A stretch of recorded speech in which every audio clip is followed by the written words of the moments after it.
Hello, everybody. It's Argent, and I'm back with my co-host Nazbul Gang. So he's been doing a lot of reading on the fall of the Soviet Union lately. So I had been wanting to have him on to talk about it. So it's a very interesting topic. It's something that I think there's a lot of mythology around on both sides, and I think it's something we don't really understand very well because it is very complicated. Would you agree with me on that? Yeah, well, the reasoning that both Russian populists give and the reasoning that the United States gives are two completely different things, and they're kind of not directly connected to the truth. Right. So maybe just to start off with, okay, so the US, probably the version of events that the viewers are the most familiar with is the Soviet Union collapsed because of poor economic management. No, not just that. So, according to the United States history, is that Reagan increased Right. spending and forced them into an economic hole, and because of that, they were unable to compete. So then they decided to quit on purpose. But as soon as the goods of capitalism came into the system, they collapsed. So it was American military victory over the Soviet Union. Also Afghanistan. Oh yeah, the idea that Afghanistan was this huge kind of like net hole upon the Soviet Union that destroyed it too, that America pushed them into. So like my issue with it is I don't get like A doesn't really follow B. So okay, I get that the economy had a crash. I mean, is that accurate in your opinion? Okay, do you want me to explain the Soviet economy We'll from the get into that. 1970s, the Brezhnev era, We'll get into to the that in Gorbachev a era? we'll get to that in a minute. I'm just saying, would you agree or disagree though that during the Gorbachev years the economy was Oh, in a Gorbachev disaster zone? caused a crash of the economy. My hypothesis is Gorbachev destroyed the Soviet Union Okay. from extreme incompetence and gross inability to understand the need for political force So we'll get to and that in a high second. idealism. But I'm just saying, so the US portion of it that there was an economic crisis is not inaccurate. Yes, but it is nowhere near compared to what the United States believes. Okay. The Soviet Union could have continued for a very long time. Right. Okay. So that's part of it. What about the whole military spending thing? Okay, so I think it's like 20 to 30% of the Soviet Union GDP was spent on defense in the That is very, very 1980s. high. Yes. But the thing about this you have to remember is that the Soviet Union was always the underdog geopolitically and geography wise. So the Soviet Union was surrounded by every other great power, and every other great power after the Sino-Soviet split was anti-Soviet. So the Soviet Union not just had to build for contingencies against American nuclear threats, they had to build for contingencies against Western European invasion. China. Well, that's the most important.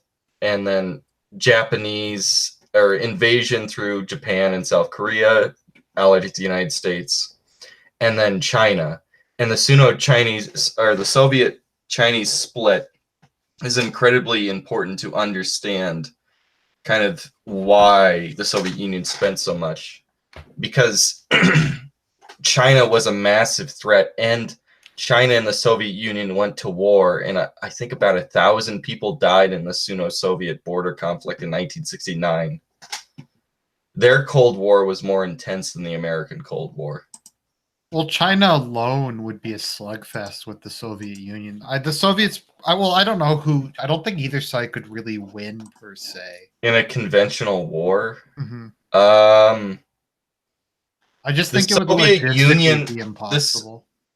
okay, so China could like take out Vladivostok. That would be their objective. They can't really invade over cross Siberia.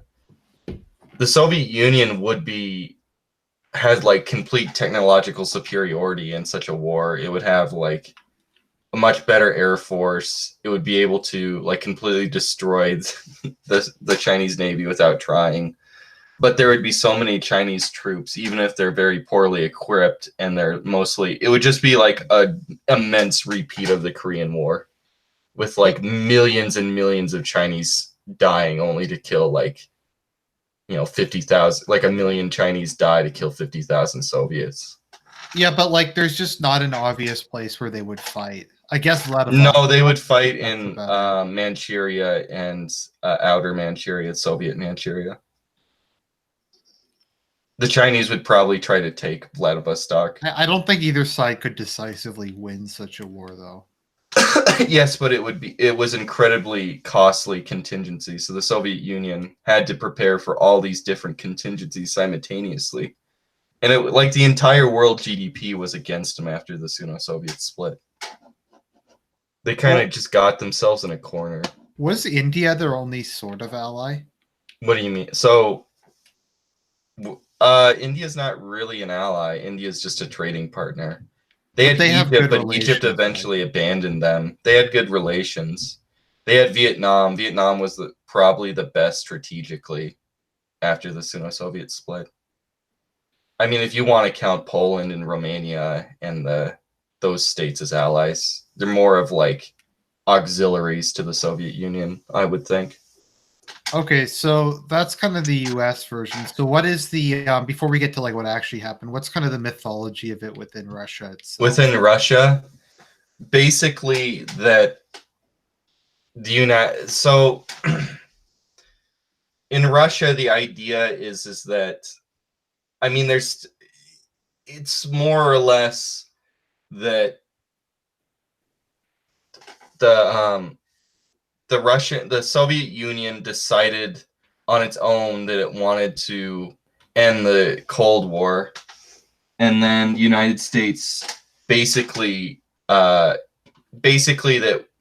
we aren't liars. That the United States deceived them and just never ended an offensive and just was extremely deceptive, and all their economic aid was basically used to destroy the economy and give it to the oligarchs.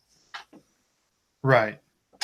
And so the United States deliberately told them the worst economic stuff possible. And I mean, there's truth to this.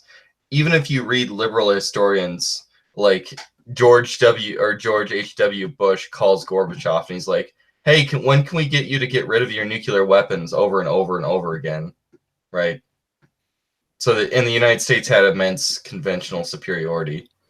I remember when I was growing up, the narrative was that Russia was a mess because it was really shitty back in the 90s because the U.S. promised a whole bunch of support when the Soviet Union collapsed and then they reneged. Yeah, exactly.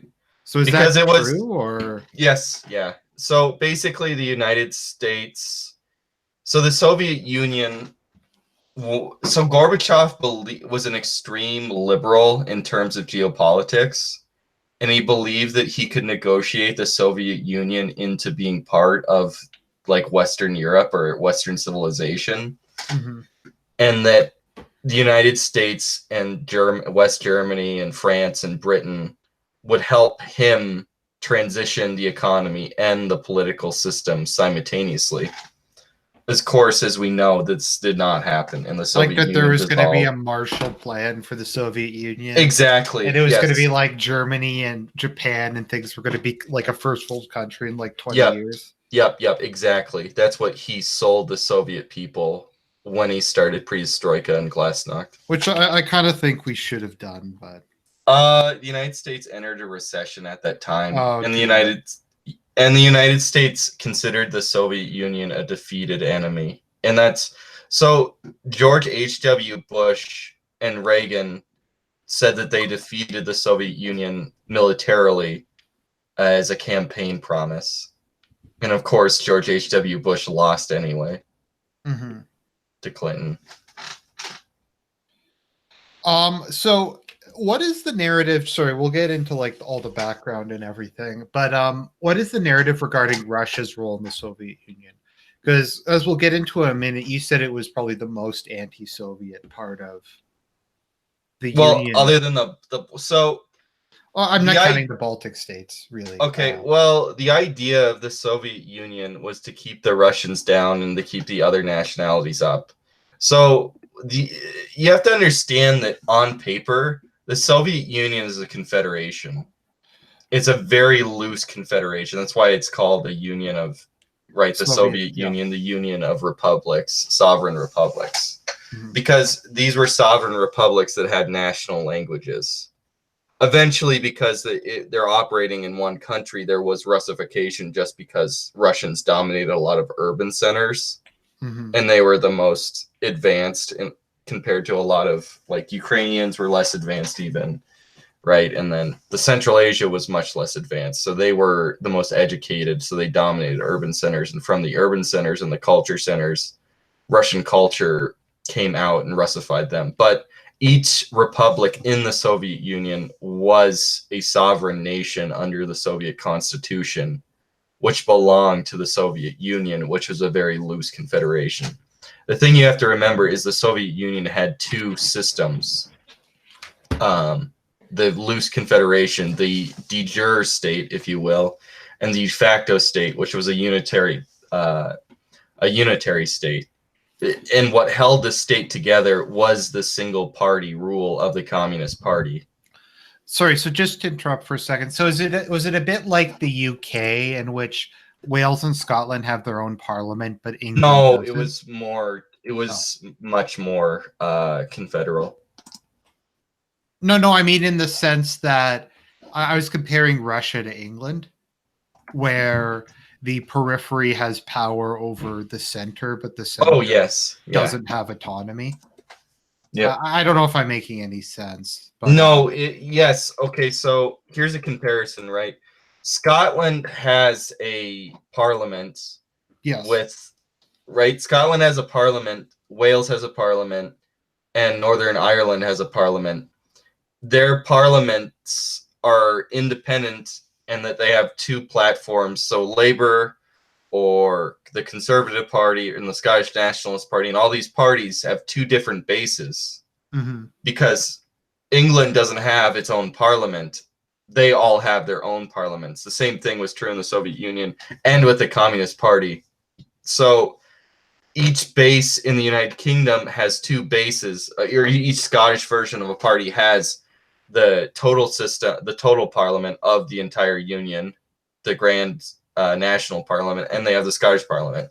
So every single communist party, except for the Communist Party of the Russian Federation, which didn't exist, had that power over Russia, so that it was much easier to organize. So Ukrainians for the most part were the most powerful nationality over Russians within the Soviet Union. Sorry, the Funky Ripper, I don't know if you can see the chat here. I'll send you a link to the chat. Says, didn't the Russian Soviet Republic also have a parliament?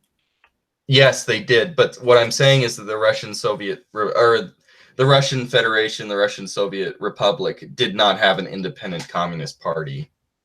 Oh, it was just the Communist Party of the Soviet Union? Yeah, so there's a Communist Party of the Soviet Union, then there's a Communist Party of Ukraine and a Communist Party of Kazakhstan, but there's no Communist Party of the Russian Federation. Because so that gave the nationalities an advantage over the Russians in terms of national politics.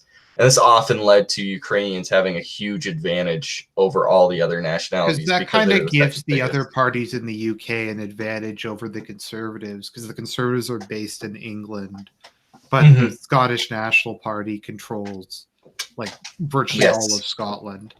So that after Stalin died, after that, the Ukrainians were the most dominant nationality in the Soviet Union politically. Weren't minorities in general disproportionately overrepresented? Yes, it's part of the Soviet nationalities policy. Right. So, sorry, what was I thinking? So, no, I was just talking about, so how do modern Russians lament the destruction of the Soviet Union? Like, did they see it as today? I'm not 75% plus right now say that it was a great disaster. Okay, so now they kind of retroactively see it as the Russian Empire? No, they've always seen it that way. Well, no, it's, in a sense, it's not the Russian. It gave affirmative action Because the problem of the matter is that the Russians still dominated the military too. So No, it's very hard to explain no. complex things. What I'm trying to say is, at the time, didn't the Russian Federation feel that they were getting screwed over by the rest of the Soviet Union? In 1990, isn't that what yeah, Yeltsin's in complaint was? 1990, 1991, exactly. And they That's wanted to what leave. Yeltsin. That's part of the reason it collapsed, because Yeltsin was a No, Russian okay. nationalist over a So let Soviet me just go nationalist. through. Okay, sorry. So at the time, they're like, Russia was like, we're getting fucked by the Soviet Union. This isn't fair. We're having to give all this money to random Central Asian randoids. Mhm. And now looking back on it, like 30 years later, they kind of are nostalgic for the Great Russian Empire, even though Yes. they didn't see it that way at the time. Do you get what I'm Yes. saying? Yeah, but part of the problem is that Gorbachev opened up the culture. He did all these reforms over the top of one another and completely destroyed the country. So, do you want me to talk about the economic crisis in the Soviet Union? Okay, so let's just go back to Brezhnev. I just kind of wanted to talk about Okay. what the different like mythologies were. So my understanding is you like Brezhnev. Yeah, I guess so. Okay, wasn't the economy kind of a disaster under him though? No. So, how do I put that? The Soviet Union was in an eternal war economy because it's surrounded on all sides. Right. So what basically happened is that they're completely dependent on heavy industry. They put everything they had into heavy industry and their military, to the detriment of ever developing customer or Consumer goods. consumer goods. And what happened is Brezhnev discovered an alternative way to do this, to hire the Soviet standard of living. And what he did is that he used the excess oil of the Soviet Union and traded it outright with countries for their hard currency, and then just bought their consumer goods with the hard currency. It's hilarious. But in the So middle of, basically, he made Russia into Saudi Arabia. yes. But the thing is that it's much different than Saudi Arabia, because Saudi Arabia only has its oil industry. The Soviet Union was extremely autarkic and didn't need the oil industry. But what it did is that he was able to put even more of the Soviet economy into building the military. That's why it's like when you say, oh, 30% of the economy was into the military, and that's like, wait, what? But the thing about it is that they just directly purchase the consumer goods by selling, because Russia has so much oil that they don't need that oil for their autarky. So Russia, at least when I was in university, up to the time, I think Russia had pretty much always been the largest producer of oil. and natural gas. Haven't they been since like before World War II? It's hard to chart that. They've always been the highest of natural gas. They've always been in the top 3. But yes, but the thing is that the Saudi Arabia, because it's guar is so much easier to tap into than the Russian resource, or the Soviet Russian Empire, and now Russian Federation. I kind of feel like global communism was mostly funded by petrodollars. No, it wasn't. That was just Brezhnev. Oh, that was just an impression. Okay, so that was the alternative to developing a consumer goods industry. Yeah, and it was I'm not going to lie, obviously this was a bad development, because eventually oil declined in 1980, and starting in 1983, the oil crisis ended, and that's, you kind of get into this Soviet recession phase. So was the Soviet Union briefly like fantastically wealthy during the oil crisis? Yes, the Soviet like standard of living during the oil crisis was climbing like the Chinese standard of living in the 90s and 2000s. Because when I was looking at it, wasn't the Soviet economy actually catching up to the West before Brezhnev? Yes. Yeah, it was always catching up to the West, but it slowed down during Brezhnev, during the era of stagnation. It was still increasing faster than it was like at a, was the United States is like 3% per year, or is it 4%? It depends. It was still like 4% the entire time of Brezhnev. Right. but it entered a recession when when oil prices lowered, and that's where you get into the Soviet economy was garbage, and then the Soviet Union collapsed. They never diversified. They never shifted into a peacetime economy and attempted to build a consumer goods industry. Well, was there heavy industry just weapons, or because there's other types of heavy industry like weapons trains obviously and dominated cars. it, and the other thing is they could sell their weapons, right? And then Wasn't that buy like more their only consumer other? goods. That was a major export. Like to this day, Russia still Oh makes a yes, lot of money off of absolutely. guns. No, well, that's part of the reason of why Gorbachev collapsed the economy.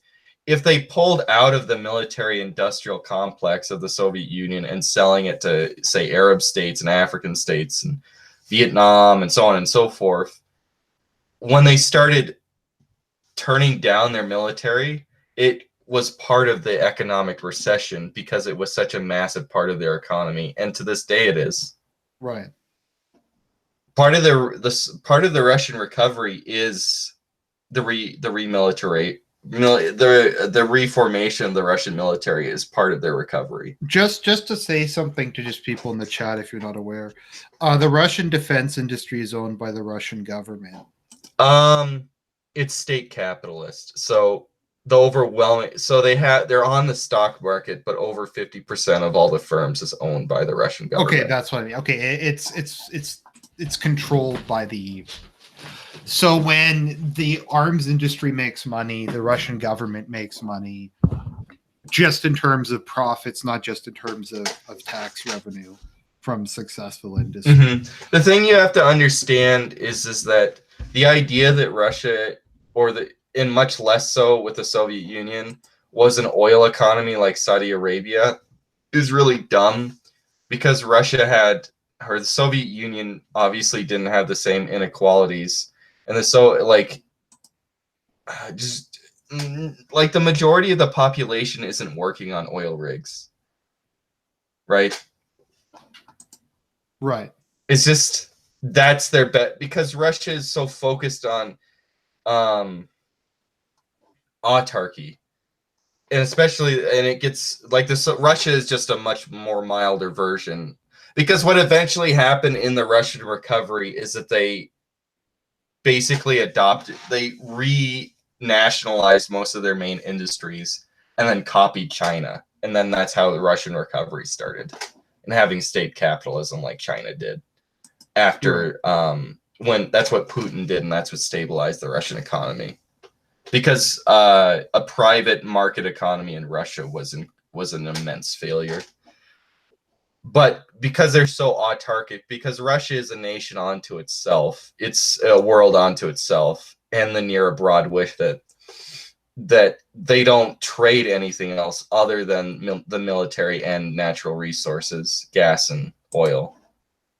It's not that that's the only thing that they have to trade. It's that, or it's not that's the only thing that they develop. It's the only thing that they really give outside of themselves. Because it's interesting they never developed like a automobile export industry or something. Well, they did. So that was deliberately sabotaged in the 90s.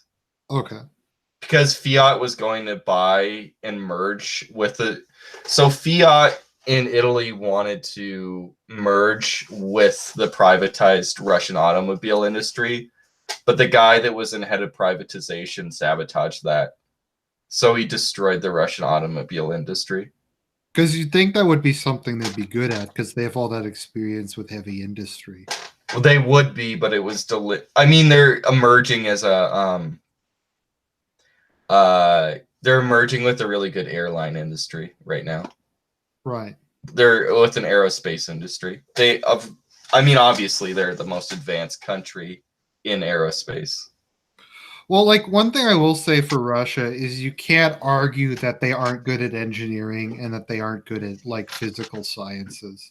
Well, here's the thing about it. When they do develop a weapon system or a space shuttle or anything like that, a car, like Varg obviously drives the Russian Jeep version of the Jeep. They make it much more cheaper, and they make it much more reliable. It's very robust, very reliable, and very cheap. That's the Russian model. Mm-hmm.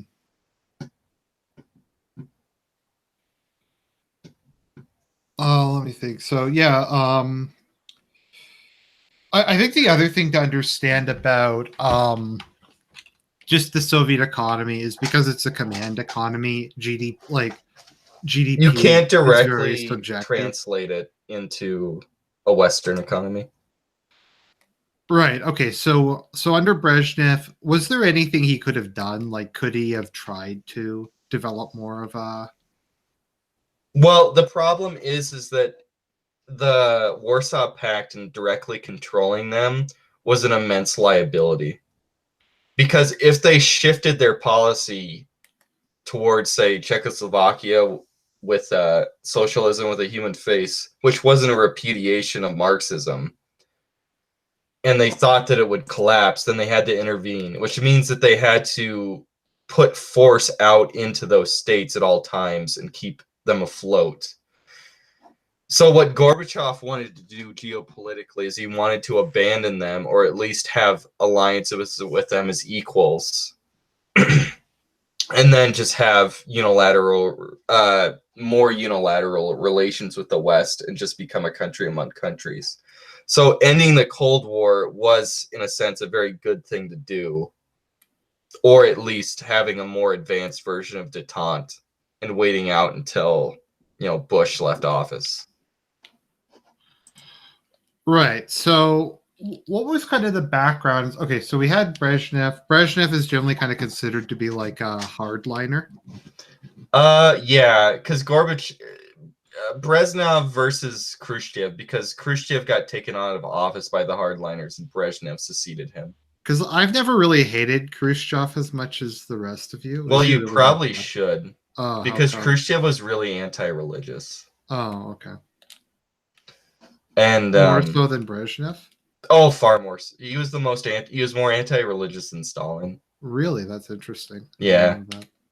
Yeah, so he amended all of Stalin's policies and resumed persecution of religion. Oh, okay. Um okay, so he redid that. And he ended all of Stalin's social conservative policies. Right. And he re-legalized abortion and everything. Oh, Stalin had banned abortion? You didn't know that? No, I didn't know that part of it. Oh, Stalin banned abortion, and he was very he awarded women, and he gave huge awards to women that had large families and stuff like that. Right. Yeah, he re-legalized abortion and then re-legalized homosexuality. He made anti-sodomy laws. Right. The anti-sodomy laws weren't repealed, but the abortion laws, and then the abortion skyrocketed.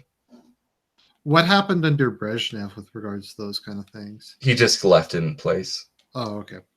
Because the thing about Brezhnev, you have to remember, is that Brezhnev was basically Brezhnev had a stroke in office, multiple strokes in office, and he was incapacitated his entire presidency. So the country just kind of stayed where it was from the mid-70s until he died in 82. Right. Was there was it just like a technocracy, or was it a kleptocracy, or was that part of why there's a stagnation, because there was no real changes anywhere. leader? There was no effective leader, yeah. So then we had, what's their names? Those two people who lasted. Yuri and how do you say his name? Andropov. So Yuri Andropov wanted to reform the Soviet system, but he died within less than 2 years. What kind of direction? He was very big into ending any kleptocracy. Oh, okay. But he died, and then Cherkano succeeded him for like a month or something, and then he died, and then Gorbachev took office. So how did Gorbachev come to power? Well, Gorbachev was the agricultural minister under Brezhnev, but he was the lowest person within the Politburo, or the youngest. So what happened is the Politburo effectively became an electoral monarchy. So it was overwhelmingly dominated by old patriarchs.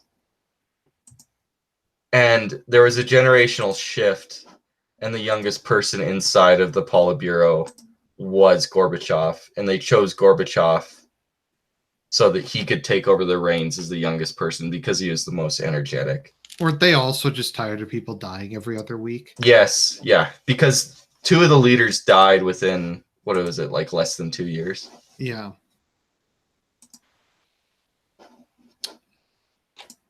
So they elect. Okay, so Gorbachev took power. Now in the West, he's very well loved. Yeah.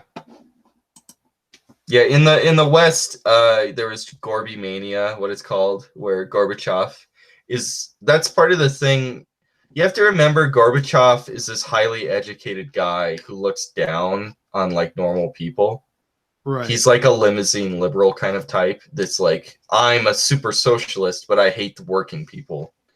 And that's part of the reason a lot of the problems is because... so he is a Mercedes Marxist? Yes, exactly. Sorry to interrupt you for 1 second. Someone in the chat says, is Nazbol and monarchy compatible? Isn't Laos actually still a monarchy? No, I don't think so. Oh, Cambodia okay. is. No. No, I believe in republics. I believe in a single party state guiding the people through a technocracy. What about like leaders for life? Yeah, but they have to be elected. So it's an electoral monarchy, basically. Anyways, yeah. So Gorbachev, did Gorbachev live a really exorbitant lifestyle? Yes. Oh, he did, really? Okay. Yeah, so I don't know. Well, it would be in Russia now. He had like this. He lived in he'd have this retreat home on the Crimea that he'd go to. Well, I mean, everyone in Russia has one of those. Yeah, but it was like they had to take like bulldozers and re-dig it out so it wouldn't fall into the ocean like over and over again. Right. I don't know if it was daily or weekly or what, but it was a pretty common thing they had to do. Mm-hmm. And the other thing you have to realize is Gorbachev was very close friends to the instigators of the Prague Spring. What Gorbachev wanted to do is his main idea was he wanted to do the Prague Spring for the Soviet Union. Mm-hmm. So he wanted to see if the Soviet system could continue without the force of hand. So he withdrew this force of hand and then tried to have the Communist Party win elections without understanding the basis of the power of the Soviet Union was the Communist Party, and that's what held it together, was a single party state. Oh, sorry, side note. So sorry, so Czechoslovakia was socialism with a human face? Yes, yeah, that's the Prague Spring socialism with a human face. Okay, if you'll let me nerd out for a second. So in Star Wars, the successor to the Empire, the Fell Empire, their motto was the New Order with a human face. Which is kind of funny. Could they have done like multi-candidate elections or something if they really No, they did. Democracy? They had multi-candidate elections, but they had to be members of the Communist Party. Did that work? That was no. That's what collapsed the Soviet Union. Oh, because what happened is, so let's take Yeltsin's example. Yeltsin ran into the newly established Congress, right? Yeah. And he runs, and as soon as he gets there, they elect him as the head of the prime minister of the Russian Congress. And as soon as he becomes prime minister, the first thing he does to get media attention is withdraw his membership and become independent. Because you couldn't register a new party, but you could run as an independent. Right. So what happened is everyone just left the Communist Party and became independents.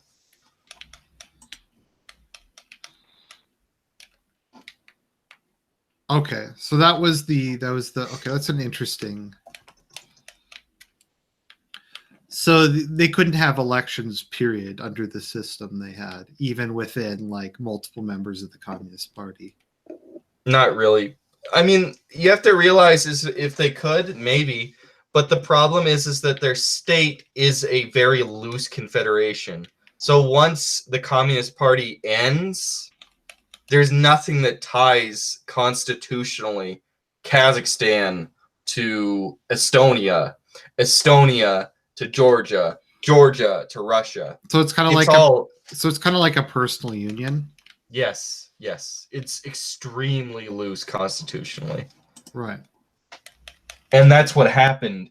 So what developed within Yugoslavia is that these nationalities, which weren't very different from each other, when the economy's collapsing and the system, well, the economy collapsed in Yugoslavia much more severely than it did in the Soviet Union by far. But when that's happening, people become much more nationalistic when a system is in trouble or strain. They identify with their nationality much more because a prisoner dilemma develops where you cannot know what the other nationality is going to do.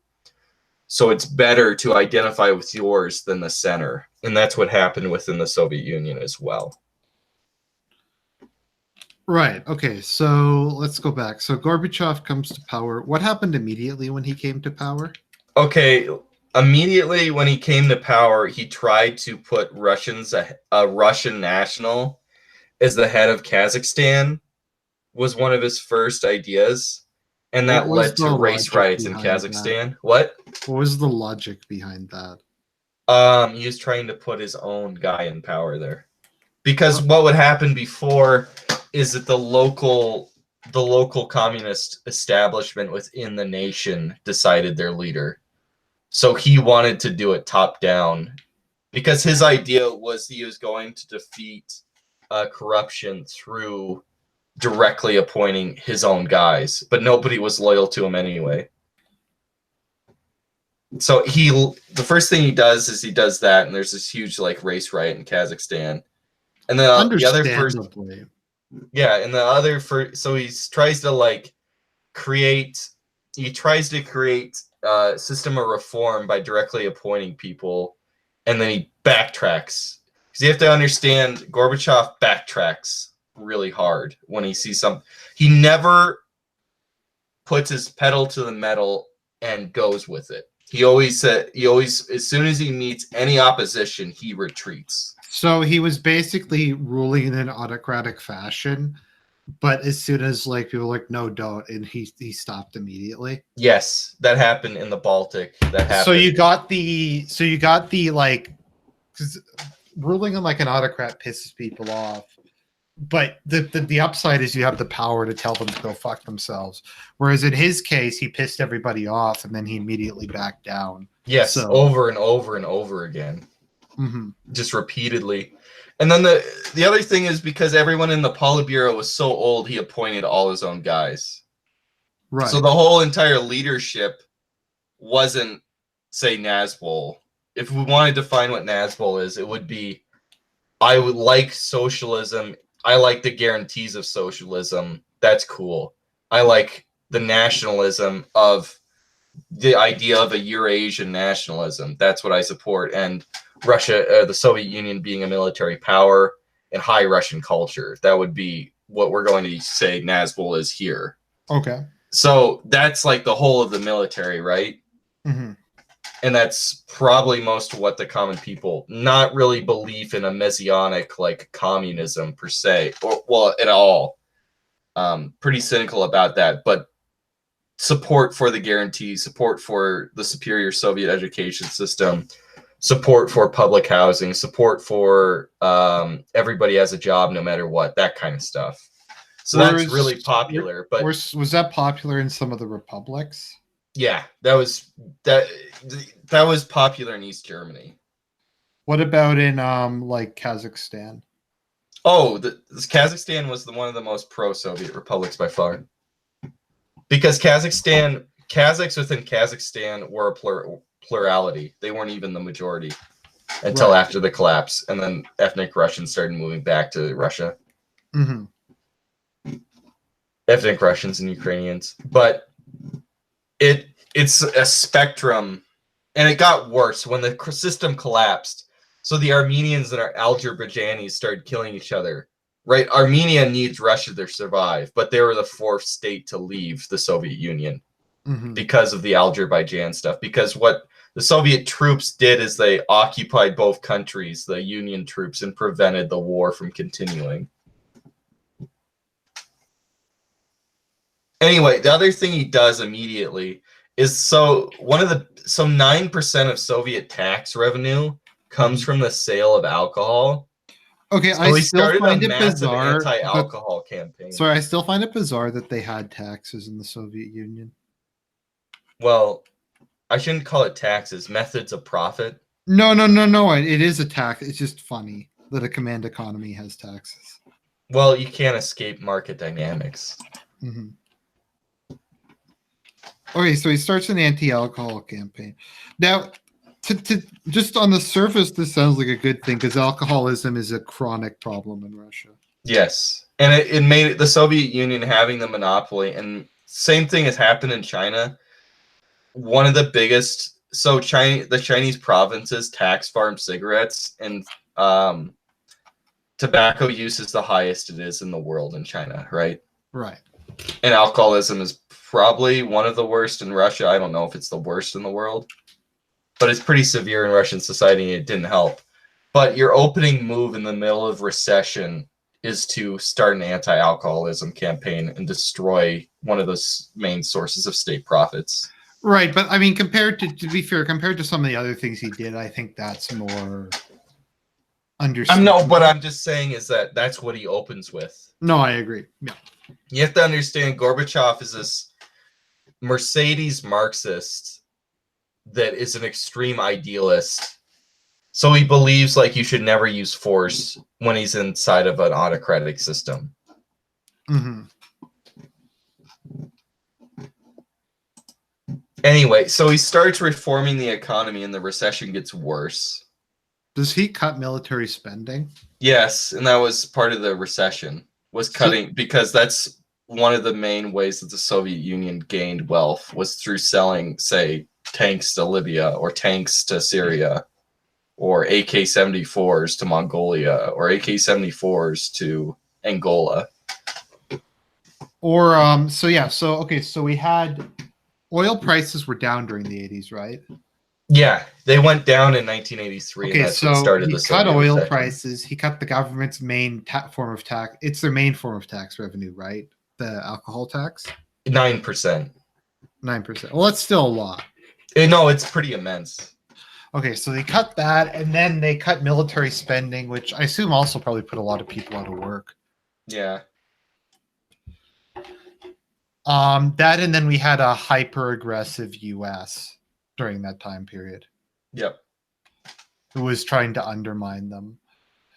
Okay, so Gorbachev is in power. What happened? Was it perestroika that came first? That's perestroika, which is the economic policy. Okay. It's so complex, but basically, when the Soviet Union started collapsing, the republics stopped trading with each other, and it led to massive shortages. Mm-hmm.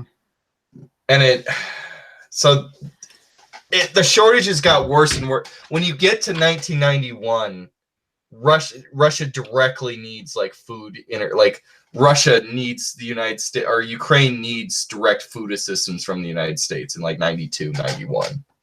Mm-hmm. Because the economy, the whole like transportation and trade within the republics just broke down. Right. That's where you get the insane videos of empty grocery stores and massive lines.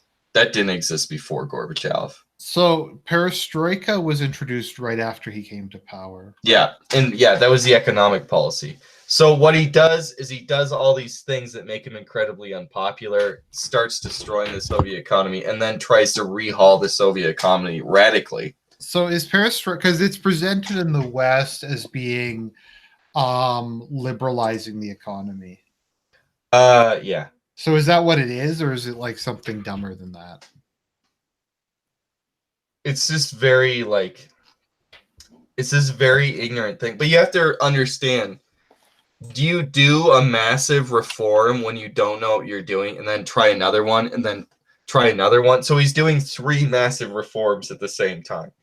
Right. He's doing perestroika, then he starts glasnost, and then he starts so he starts liberalizing the economy. Then he reintroduces freedom of speech in the press. Then he makes it so that there's open competitive elections. Then he reforms the constitution and makes it a presidential system. Is All part of the within issue with 5 years. perestroika that it was done because, like, China 4.5 years. was that at all like what Deng Xiaoping did, or No. So he can't really do what Deng Xiaoping did because part of the reason Deng Xiaoping could do what he did was because of the Sino-Soviet split, and Westerners were willing to trade with China. Westerners were not willing to trade with the Soviet Union. So he could wait until the Reagan and Bush administration ended and then start something like Deng Xiaoping would do if he was smart, but he didn't. He was an incredible idealist. So he liberalized an autarkic economy without any obvious trading partners? Yes. Yes, exactly. With no trading partners, he liberalized an autarkic economy. And then he told the entire Warsaw Bloc that they would no longer receive support, that they were on their own at the same time. Right. And then he started Glasnost, which meant that he let there be freedom. He let the United States push all its propaganda into the Soviet Union, which made the Communist Party extremely unpopular. Because what happened is all the propaganda about the 50 million or 100 million dead and, Solzhenitsyn and stuff was like published by the Soviet Union now. And then anybody tried to criticize this or say it was going too fast, he shot them down. Was another aspect of why China succeeded because they didn't undertake political or social reforms? It was just economic. But it was also extremely gradual. No, I know, but like Gorbachev he did much more reform than China has done to this day from Mao. Of all the years since Mao has died, almost 40 years since Mao has died, right? I mean, just in terms of economy. Yeah. He couldn't. Even then? What? Oh, yeah, even then, radical? Wow. Yeah, it was just complete chaos. Was it kind of like a prelude? So it was a prelude to what would happen in the 1990s? Well, the 1990s continue. It's the same thing continuing on economically. It just gets worse and worse and worse and worse and worse throughout the 90s. It's the same cycle that he started continuing because you have to understand Russia is a member of the confederal system. Right. I mean, I think Ukraine still hasn't recovered to what it was before Gorbachev, the living standards. Mm-hmm. I don't think it's even recovered to what it was before 1990. Right. So he told in 87, for instance, he announced the withdrawal of 500,000 troops from Eastern and Central Europe, for example. Right. And he outright. So, are you familiar with the collapse of monarchist Mexico? Which one? The Second Empire.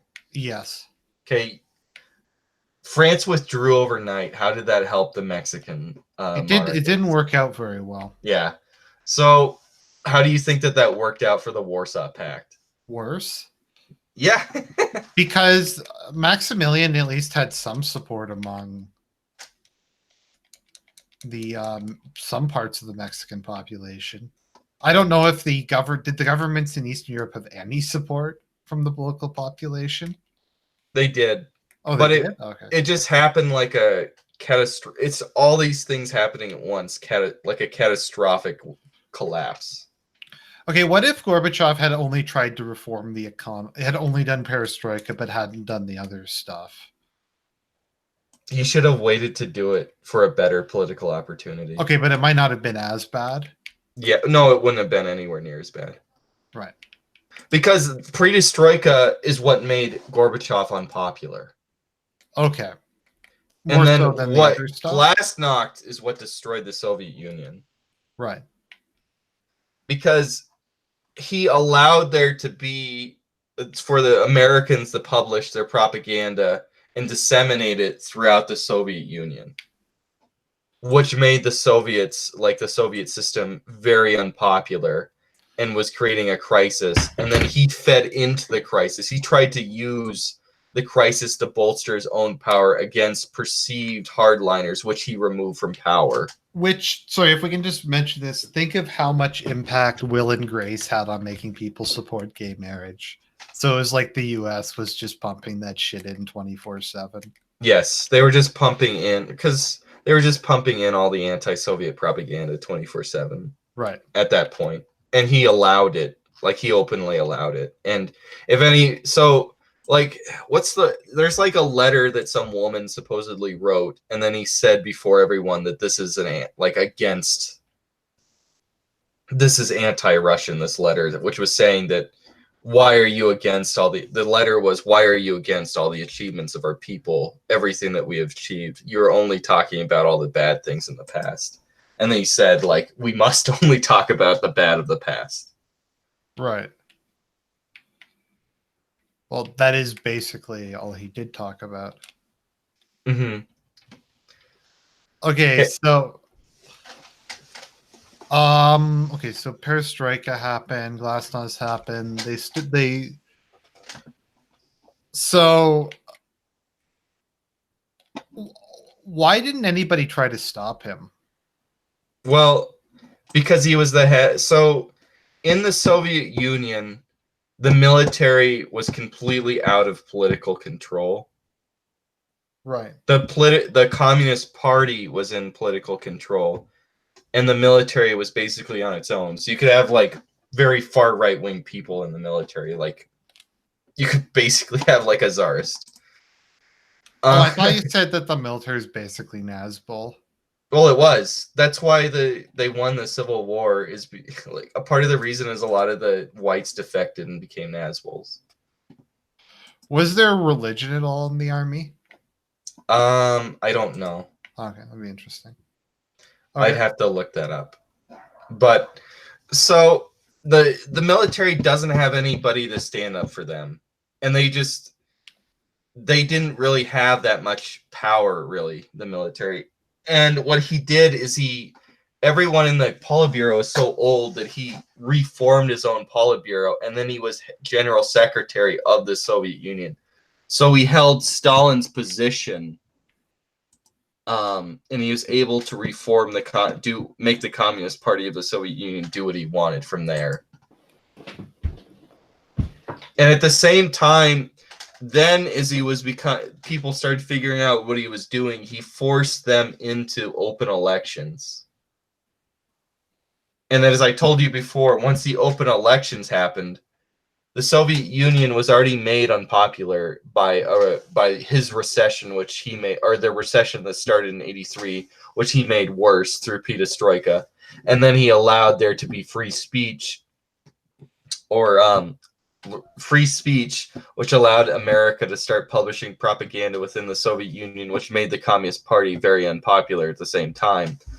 So then they all had to run for re-election in the midst of this, in a very, very short time period that free press comes in, all these banned propaganda from the West comes in. They're in the middle of a recession. The recession's perceived to be directly their fault. And then they go into elections, and what happens is people run for the Communist Party, and as soon as they elect office, they leave the Communist Party, most famously Yeltsin, when he became prime minister of Russia, and become independents. So in each republic, pluralities or sometimes outright majorities are now independent non-Communist Party members. Yeah, because I see that in a lot of, because I like looking at election results, and I find like in a lot of places you'll just have suddenly, like in some post-Soviet countries, it'll still be a majority are independent. Exactly. As a carryover from that Let period. me just while you're talking, let me look at Belarus, because I think that might be the case in Belarus. Well, Lukashenko is independent. Yeah. Yeah, I think like 70-80% people aren't members of any political party in Belarus. Mm-hmm. So anyway, after this all happens, when he starts letting in the dissidents want to establish socialism with the human face or democracy. They don't want. That's what they want to establish. And Sorry, the sorry to Russian. interrupt you for 1 second. So there's 64 independents, 17 Communist Party of Belarus, and 1 Liberal Democrat. Yeah. And the Liberal Democrat, is that a fascist party? Yes, that's the Russian Liberal Democratic Party. Yeah, okay. Didn't you tell? Sorry to be just to get off topic, but did you tell me that was like invented by the Soviet government, the Liberal? Yeah, the Liberal Democratic Party was invented as like a boogeyman, and then it just kind of became like a meme party. I don't know. Like, there's people that say that it's controlled to be a boogeyman by oligarchs, and then there's people like that's what the guy that was Orthodox nationalist said. I forget his name. Father, whatever his name. I forgot his name. But he said the Liberal Democratic Party of Russia was a puppet party controlled by the oligarchs to discredit like Slavophilia and stuff and Eurasianism. And then liberals say that the Liberal Democratic Party is directly controlled as a puppet party of the United Russia to like flout their more extreme ideas to see how popular they'll get. Because wasn't it the first political party after the Communist Party? Yeah. To show up. Yep. Let me see. When did it show up first? It kind of seems like a meme party to me. Well, it is a meme party. I think the part of their platform is retaking Alaska. Oh, it is? I think it was part of it.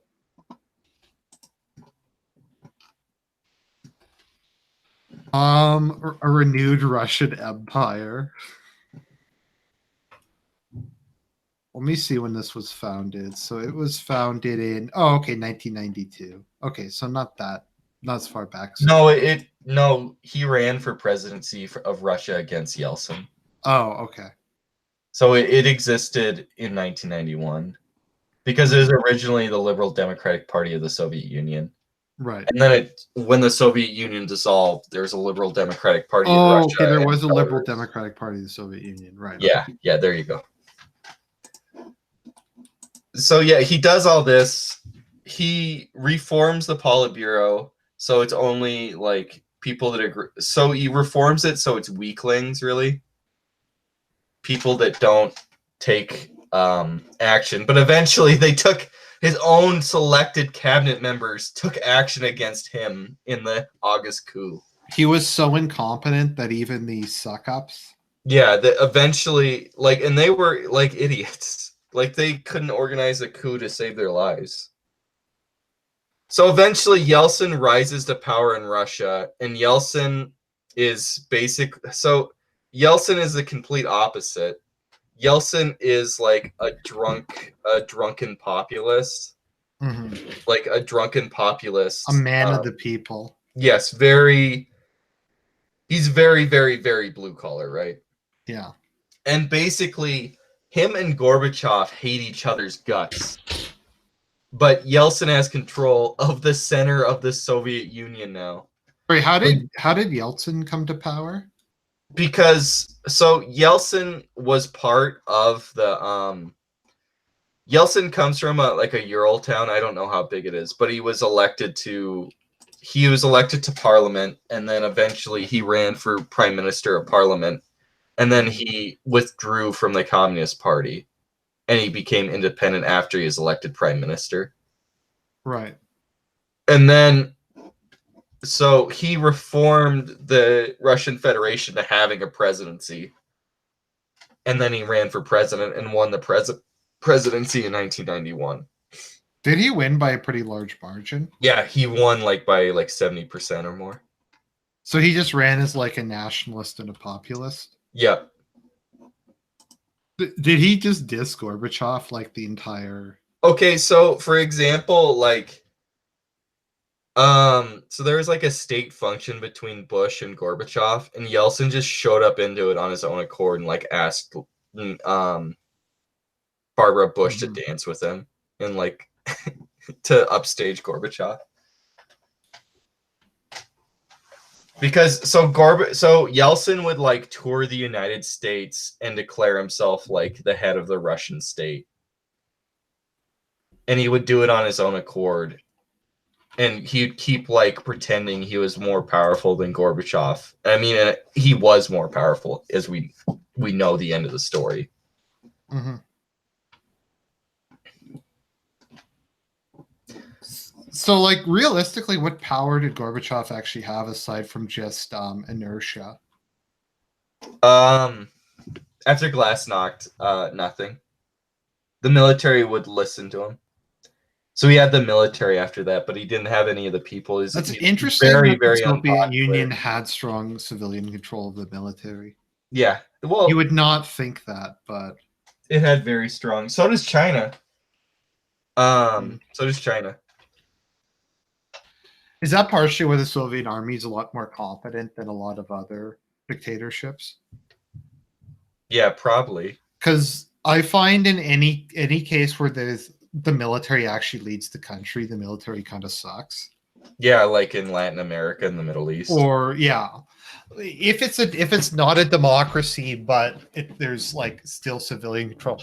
Because like I wonder how well Thailand's military would do against a peer. Right, like because this was, I think, one of the most interesting things when I read the book I read about the 6-Day War. Is one of the main reasons Israel does so much better is because of civilian control of the military. So they can just let the military do whatever they want without worrying about coups.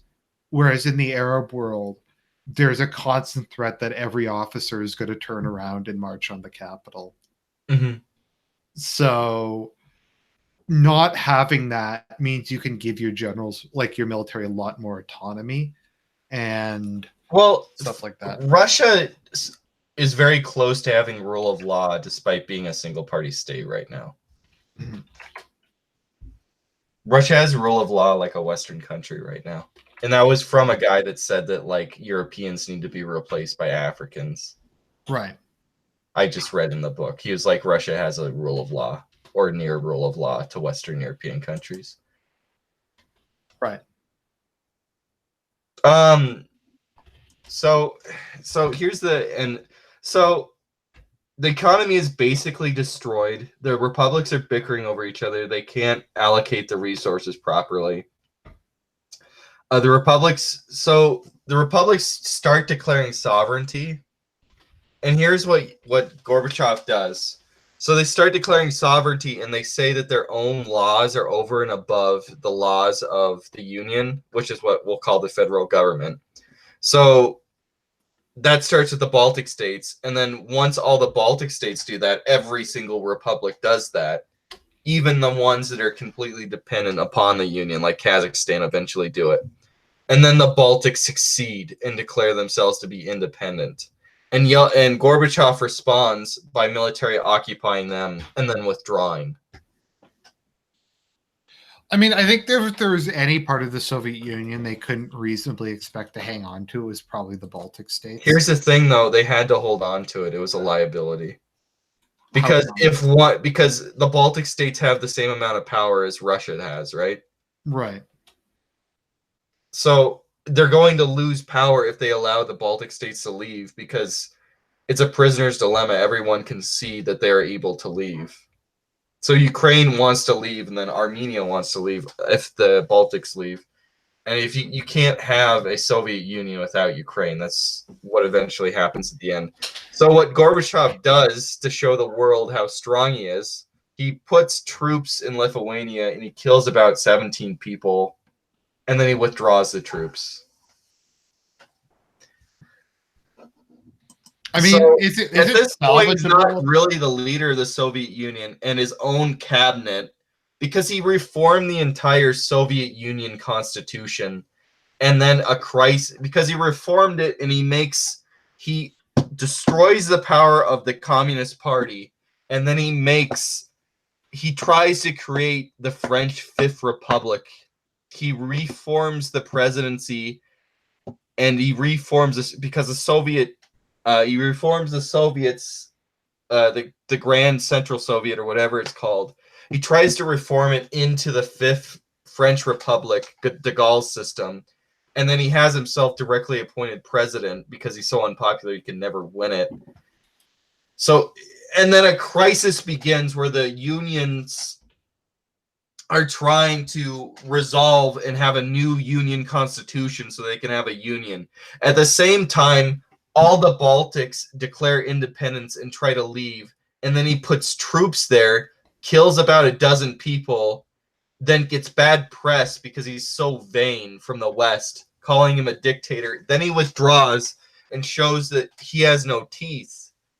Then his own cabinets see that the whole system's going to fall down, and his own cabinet ministers directly appointed by him do a coup d'etat and believe that he's such a weak person that if they just tell him to do something, he'll sign off on it. Because their original plan wasn't to take control of the government and kill him at all or anything like that. That's why Gorbachev is sick. Because what they wanted to do is they wanted to just close him off from the world and say, hey, declare a national emergency, dissolve civilian government, and put the military in control. And they were surprised that he actually had a strong enough character to say no and dissolve before they're able to. Would that have been better if the military had have? Were they kind of the only institution left that people trusted? Yeah, so they would have. We don't know. So maybe they would have kept it together. Maybe it would have turned into Yugoslavia, and then Russia would be trying to take like larger parts of Kazakhstan and Belarus and like Ukraine. Right? I don't know. We don't know. Maybe they would have stayed together, and then so it either would have stayed together, which probably would have happened actually, because the military, well past the collapse, was the military command stayed together for a very long time. It wasn't until after the coup that they started like dissolving into their native countries. Okay, so sorry, after that, so it's a bit hard for me to follow some of this. So it's extremely hard to follow. I've read 3 books on it now. Okay, so the weak people that Gorbachev put in power launched a coup against him because they wanted him to be more tough. Is that? Yes. They wanted to be less of a thought pussy? that if they launched the coup, that they would just basically, he was such a person of weak character that he would just agree with the coup. They didn't launch a coup against him. You know how like the Japanese had the coups where in the name of the emperor against the emperor's government? Uh-huh. It was sort of like that, but even more like the emperor is such an idiot that we'll just tell him what to do and he'll just agree. So what was their ideological motivation? Did they want like they wanted to maintain the Soviet Union not as a communist state, but as a state, period. They wanted to reform the Soviet Union and try and make a new constitution, which wouldn't be a confederation. Okay.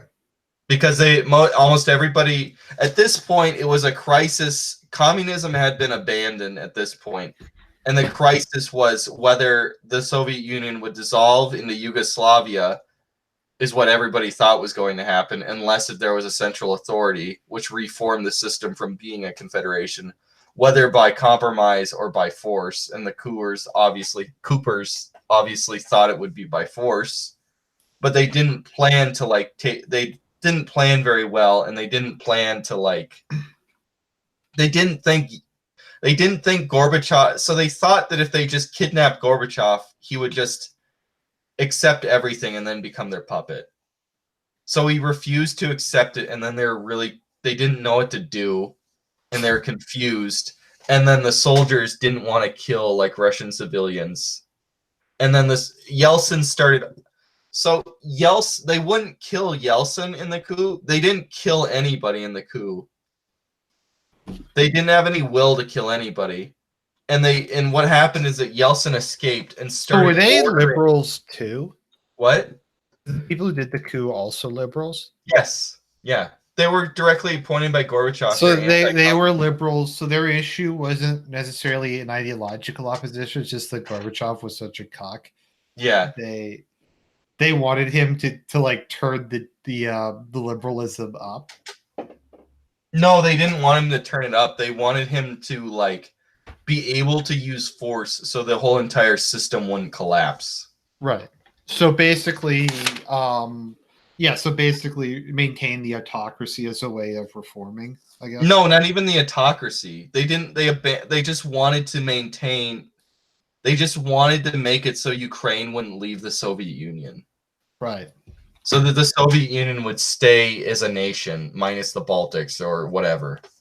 Like it would just, instead of there being a Russian Federation, there would be the Soviet Union. Instead of having a confederal government, it would have like a federal government like the Russian Federation has today. And then it would be like the polity instead of the 15 states we have now. Right. So anyway, he didn't do that, and they didn't arrest Yeltsin, and Yeltsin basically becomes the head of the country at that point. Because the orders, Soviet government's basically dissolved by this point. No one has any idea who the fuck's in charge. Yes, exactly. So Yeltsin actually is directly talking to the military and telling them to stand down. And the military doesn't want to shoot Russian civilians. So. No. So he basically like shows his balls, goes into the White House, stands in front of the soldiers that are surrounding the White House and tells them what to do, and they don't shoot him. And then the whole thing dissolves. They're probably just happy for someone to tell them what the hell's going on. Yes, exactly. That's what.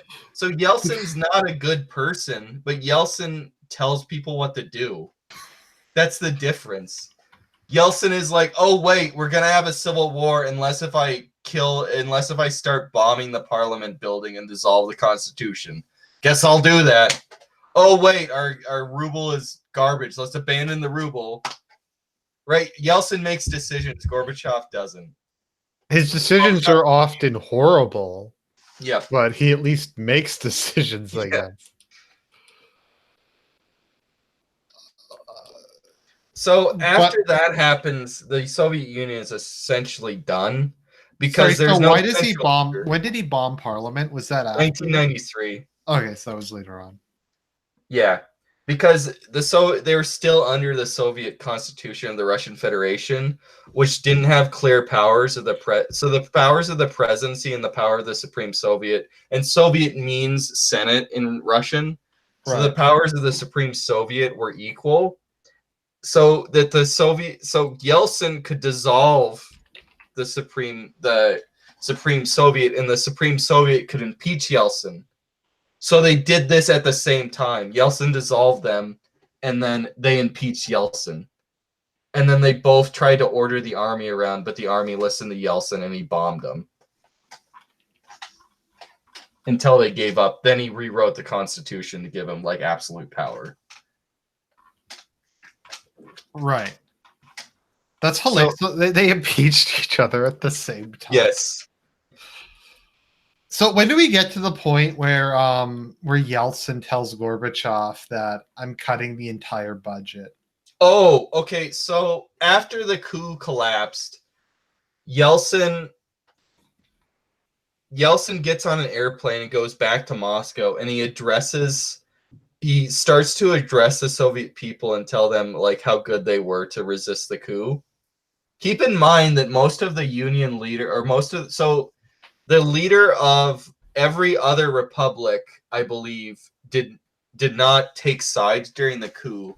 So that meant if the coup succeeded, the Soviet Union probably wouldn't have collapsed if they did better.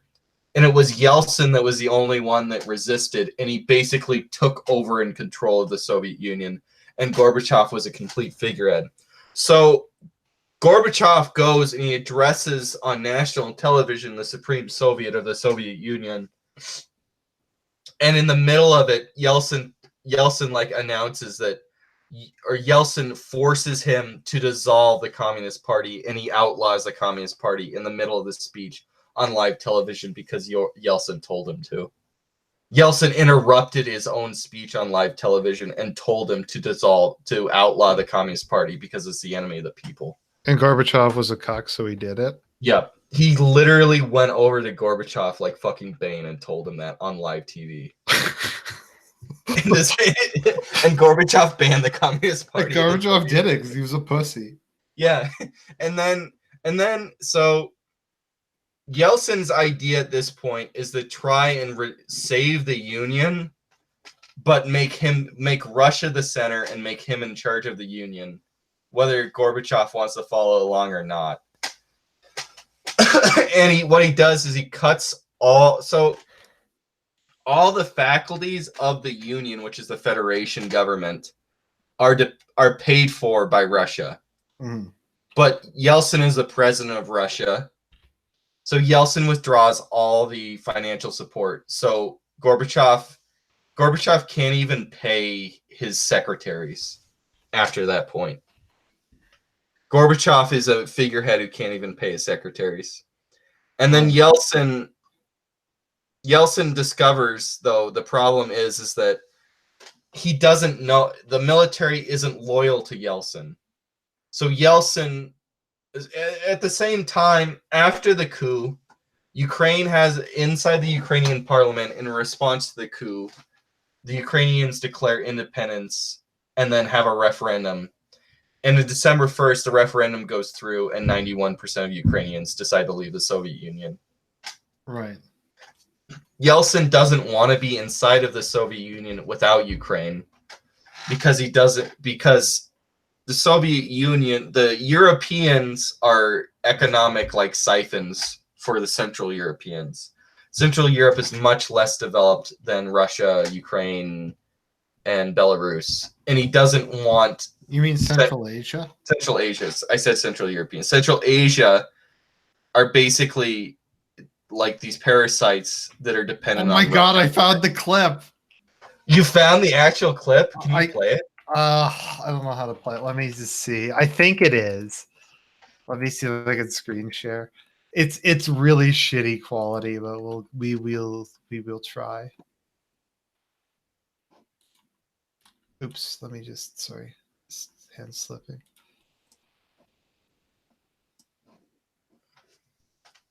Okay, present to everyone.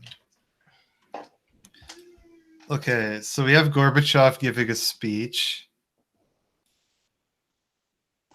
People are clapping. Yeltsin's sitting there. I don't know, can you see it? Or I can see it now. Okay, it looks really crappy. Here, just watch it. I'm gonna go for a second. I'll be back.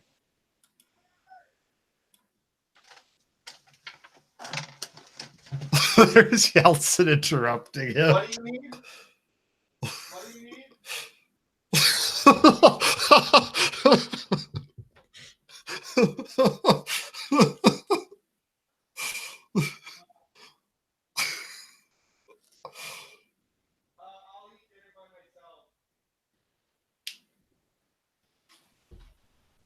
Okay, I'll wait for him to get back. Let's see. It's literally, that's what it is. That's amazing. Let's see.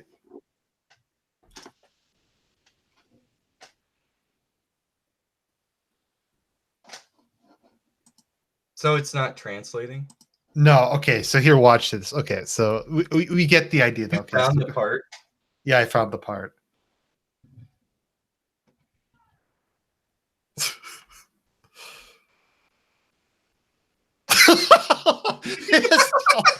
It teleports there. Look, the people in the audience are laughing at him. Like he's giving him the piece of paper to read. I didn't realize it would. It literally is it's literally Bane. I don't know. Like I don't know what this is. I'm just saying if that happened, then this has got to be the moment.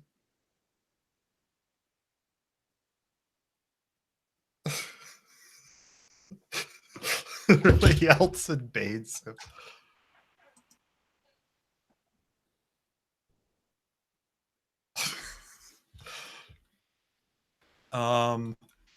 That was pretty funny. Let's see here. So, when was it that he tried to make Nurse Sultan the leader? So remember when he sent troops to the Baltics? Yeah. He tried to become a hardliner, and then he wanted Nurse Sultan to become the vice president. Because he was like the Which is funny because his vice president, so he wanted to make Nurse Sultan because Nurse Sultan was the most hardline leaders of all the republics, the most pro-union leader of all the republics. Right. But the guy that stayed there, which was his hand-picked liberal, couped him. So if Nurse Sultan came in, would the coup have worked? And Nurse Sultan would have become dictator of the Soviet Union? I don't know. It's an interesting question. He calls so Nurse Sultan calls Kazakhstan the Singapore of the steppes. Based. Let me see if I can find a thing where it says how he wants like them to research immortality. Okay, but so in response, because you have to remember, I'm sorry if this is so disheveled, and I mean we're talking about other stuff at the same time. So Ukraine, after the August coup, the parliament, because of this, prisoner's dilemma scenario. So the prisoner's dilemma happens, and Ukraine votes to leave the union, and then they have a referendum that's set in December 1st. Just a second.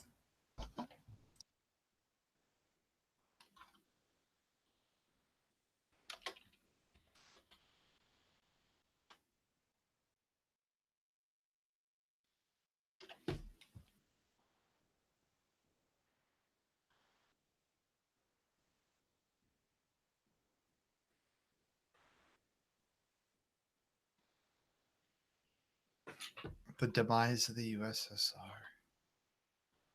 Yeltsin was good at making decisions. The decisions tended to be pretty bad, but he at least made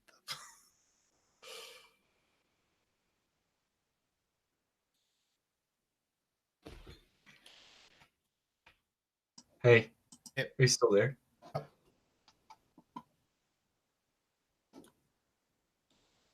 Are you just researching your Sultan's award to get himself eternal life? Yeah, he wants eternal life. So eventually, the Ukrainians declare independence, and Yeltsin, because he's essentially the highest leader of the Soviet Union, being the Russian president, calls the Ukrainian president at the time and the Belarusian, I think they're prime ministers.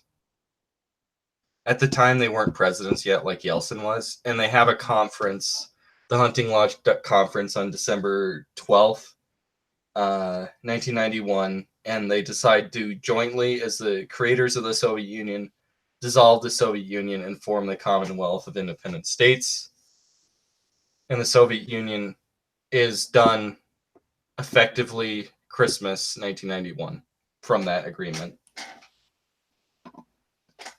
Yeltsin when that agreement is signed, something that's really interesting is Yeltsin has to go back to Moscow, and Yeltsin's government is in Moscow, and Gorbachev's government, which no longer exists, is in Moscow, and Gorbachev calls Yeltsin to Moscow.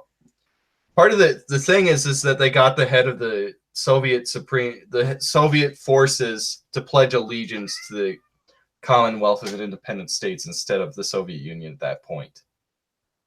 Right. So anyway, Nurse Sultan is there with Yeltsin. And Nurse Sultan tells Yeltsin to his face, "You're a traitor. You're like human garbage." And we don't know what happened, but there was a 3-hour, multi-hour conversation between Yeltsin, Gorbachev, and Nurse Sultan. And then after that conversation, Gorbachev accepted that the Soviet Union was done. Sorry, did Nurse Sultan call Yeltsin a traitor? Or no, Gorbachev? Yeltsin. Okay.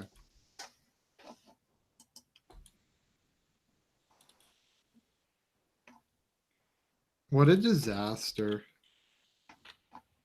There was no reason for it to go that poorly.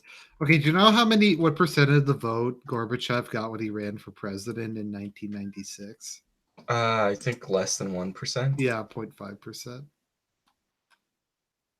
He's one of the most unpopular leaders in their history by far. Mm-hmm.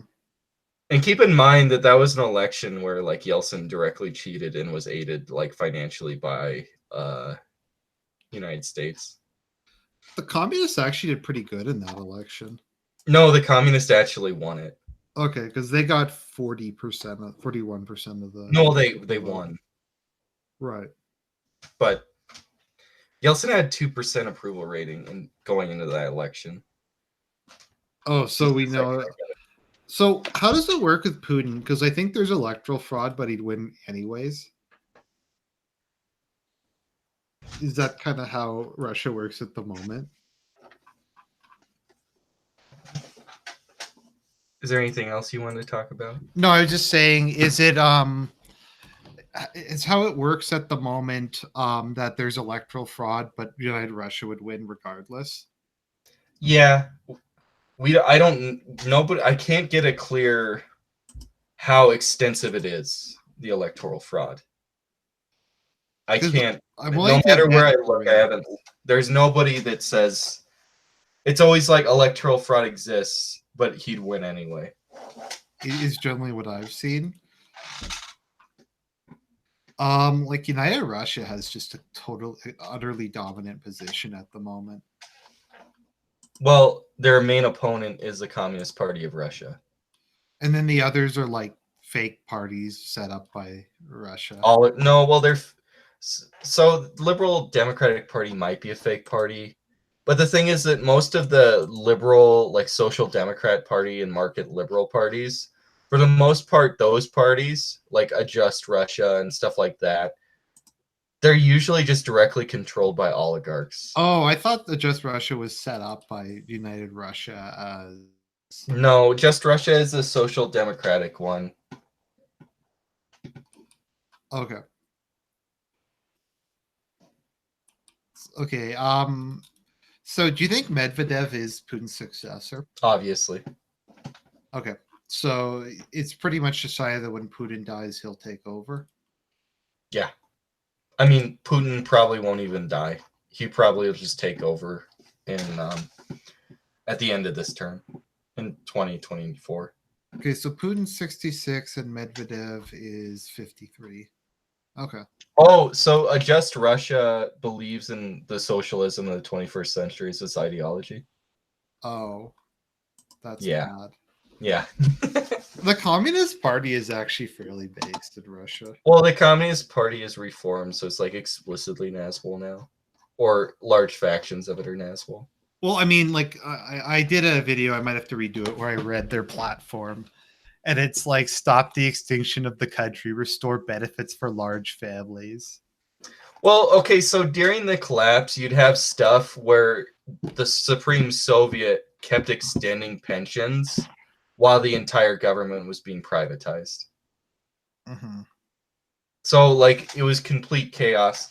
And at the same time, every single, like, polity of the Federation was declaring higher and higher amounts of sovereignty, and it had presidents for the oblasts, or however you call them. Mm-hmm. So it was an unrulable country. Eventually, of course, Chechnya left and defeated the Russian military under Yeltsin. Right? And then, what if the Tartars start to leave? Or what if ex-Republic or ex-Oblast wants to leave? Okay, so There's a very real question of further fragmentation. So the Communist Party blamed Zionism and Jews for the fall of the Soviet Union. Is that real? I think so. In the 2003 elections, unless that's made up. Part of their platform is to stop the slandering of Russian and Soviet history. I think that dramatic there's a image. national Bolshevik faction and there's a Deng Xiaopingist faction. There is a left-wing nationalist faction, which is the main one. The Marxist-Leninist faction, and the Reformers. Is Where are sounding you familiar? looking this up? I thought there's a Deng Xiaopingist Oh, I was faction. just looking at the Wikipedia Oh, article. it says on the Wikipedia that there's a. In recent years, the Communist Party has shown tendency moving towards Dengism. Their first secretary expressed that they should learn from China's successful example to build Russian socialism. But the thing is that Russia under Putin is essentially so Putin strategically nationalized a lot of the industries and now has a mixed economy and a state capitalist economy. Right. So they went private and then they kind of copied China after it failed, which is Right. funny. One of the things I like about United Russia is how it's just a big tent right-wing party. Yeah. Like all the different right-wing factions are allowed to participate. Are there open monarchists in it? I'm not sure. Let's see here. So there's 4 internal groupings: liberal, conservative, liberal conservative, and social conservative are generally speaking. Um, I think its ideology is Russian conservatism. Yeah, Russian conservatism is what it calls it. You have to remember Mendeleev Dev is the leader of the party. Mm-hmm. He's obviously heir apparent. There's no you'd have to be retarded to think that he's not. Mm-hmm. Let's see here. Who is this guy? Let me see if this guy's a cock. Just because there's a quote here by someone who's attacking Russian conservatism, but he's saying something based. Okay, yeah, I think he's some cock. Okay, let's see. The Wikipedia: a fervent foe of homosexuality and any attempt to put individual rights above those of the family, community, or nation. The Russian Orthodox Church helps Russia. No, okay, so yeah. Like Russia, I'd say basically just has Orthodoxy as its state religion. It's de facto state religion at this point.